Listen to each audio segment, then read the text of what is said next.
Когато мислим за опасни животни, много хора веднага си представят големи хищници, като лъвовете или акулите.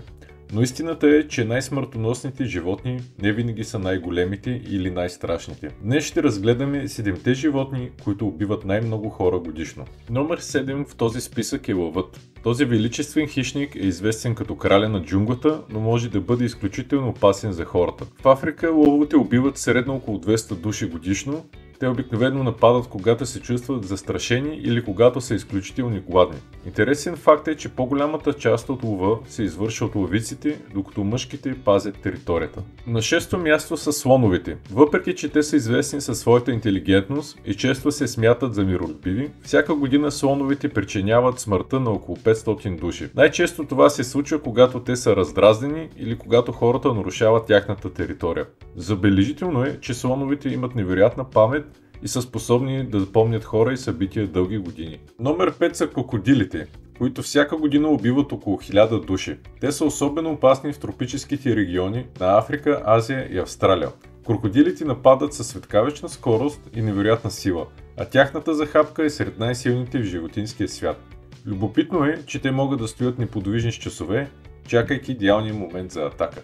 На четвърто място се нареждат цеце-мухите. Тези на пръв поглед обикновени насекоми разпространяват болестта на съдната болест, която засяга хиляди хора в Африка и причинява смъртта на около 10 000 души годишно.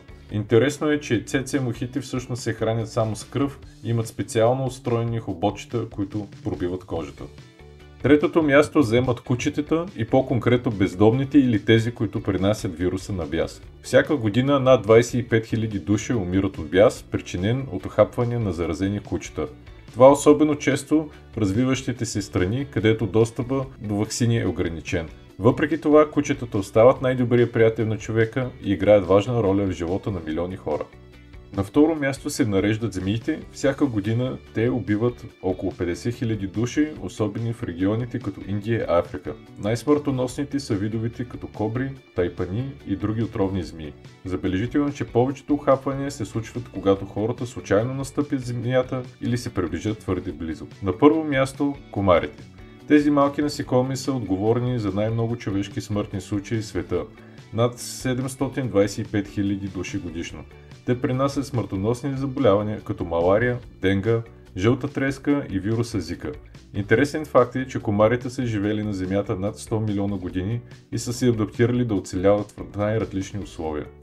Тези животни ни напомнят, че опасностите не винаги идват от това, което изглежда най-страшно. Макар че всяко от тях има своя роля в природата, е важно да сме информирани и предпазливи, за да намалим риска от сблъсъка с тях. Надявам се да сте научили нещо ново и да сте останали впечатлени от света на животните.